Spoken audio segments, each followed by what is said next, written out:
आज की इस वीडियो में हम एनसीईआरटी गणित कक्षा 10वीं के प्रश्नावली 1.2 के प्रश्न संख्या 6 को हल करेंगे। तो चलिए वीडियो को शुरू करते हैं।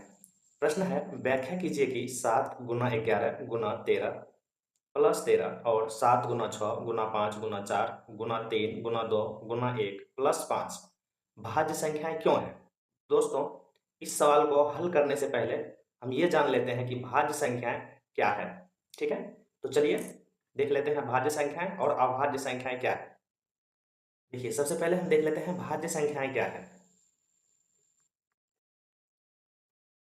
भाज्य संख्याएं, उसके बाद अभाज्य संख्याएं। अभाज्य संख्याएं, देखिए भाज्य संख्याएं क्या है। भाज्य संख्याएं का 2 से अधिक गुणनखंड रहता है। 2 से अधिक गुणनखंड।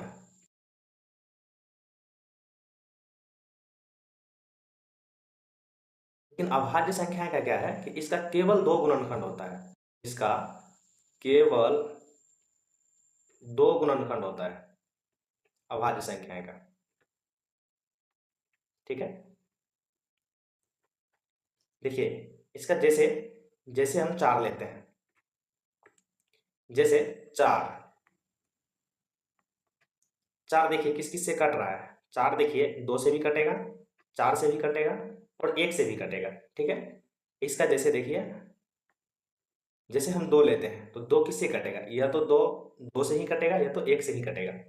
जैसे हम 5 लेते हैं तो 5 किससे कटेगा, या तो 5 से ही कटेगा या तो 1 से ही कटेगा। ठीक है, जैसे हम 11 लेते हैं तो 11 1 से ही कटेगा या तो 11 से ही कटेगा। जैसे 13 लेते हैं तो 13 भी 13 से ही कटेगा या तो 1 से ही कटेगा। यानी इसका केवल कितना होता है, मात्र 2 गुणनखंड होता है। ठीक है, केवल 2 गुणनखंड होता है। ठीक, और भाज्य संख्या का 2 से अधिक गुणनखंड होता है। ठीक है, जैसे हम 9 भी लेते हैं तो 9 भी देखिए 9 से भी जाएगा, 3 से भी जाएगा और 1 से भी जाएगा। ठीक है, जैसे हम 6 भी लेते हैं तो 6 को देखिए 2 से भी जाएगा, 3 से भी जाएगा और 6 से भी जाएगा, 1 से भी जाएगा। ठीक है, भाज्य संख्या का गुणनखंड 2 से अधिक कितना भी हो सकता है। ठीक है, बट अभाज्य संख्या का गुणनखंड केवल 2 ही होगा। ठीक है, तो चलिए क्वेश्चन पे चलते हैं। यहां लिखेंगे हल।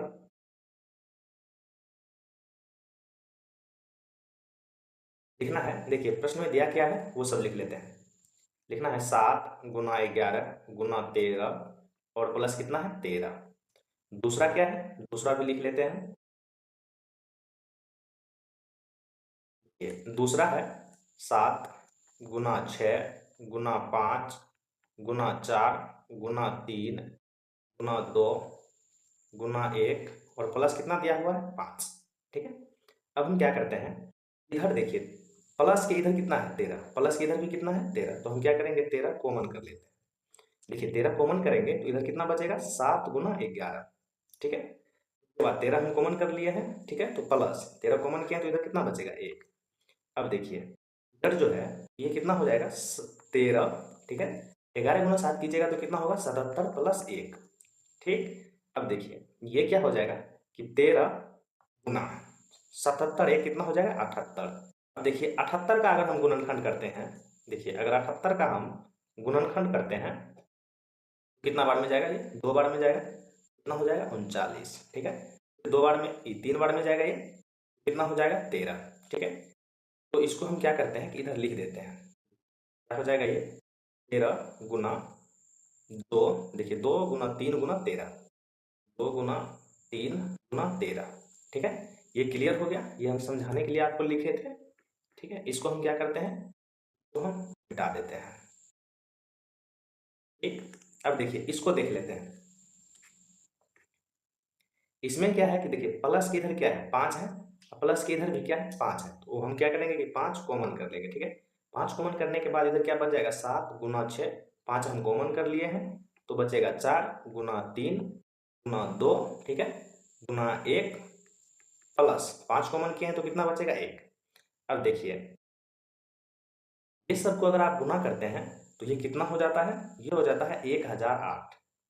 ठीक है, 1008। ठीक है, उसके बाद प्लस कितना है 1। अब हम इसको क्या लिखेंगे कि 5 गुना इसको जोड़िएगा तो कितना हो जाएगा ये 1009। देखिए ये जो संख्या है इसका 2 से अधिक गुणनखंड है, ठीक है। और ये भी जो संख्या है इसका भी 2 से अधिक गुणनखंड है। क्यों? क्योंकि ये जो संख्या है वो 5 से भी विभाज्य है, 1009 से भी विभाज्य है, और ये जो संख्या बनता उससे भी विभाज्य है, ठीक है। तो हम लिख देंगे अतः दी गई संख्या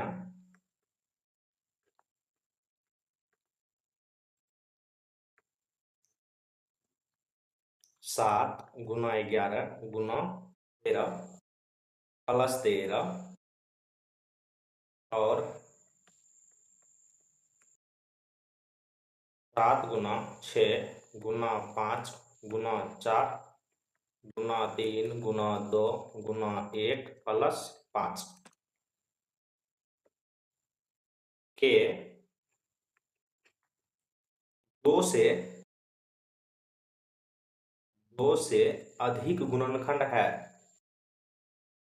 2 से अधिक गुणनखंड है।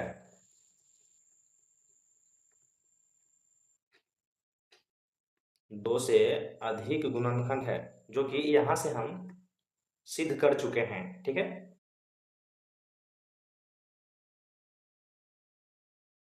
इसीलिए ये संख्याएं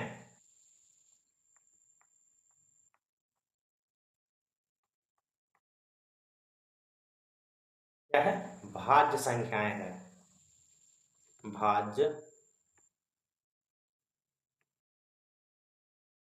संख्याएं है, हमको यही व्याख्या करना था, ठीक है। दोस्तों, अगर आपको यह वीडियो समझ में आया होगा तो एक लाइक, और क्लास 10th के मैथ और साइंस पढ़ने के लिए इस चैनल को सब्सक्राइब जरूर कर लें। मिलते हैं एक और नए वीडियो के साथ, तब तक के लिए जय हिंद।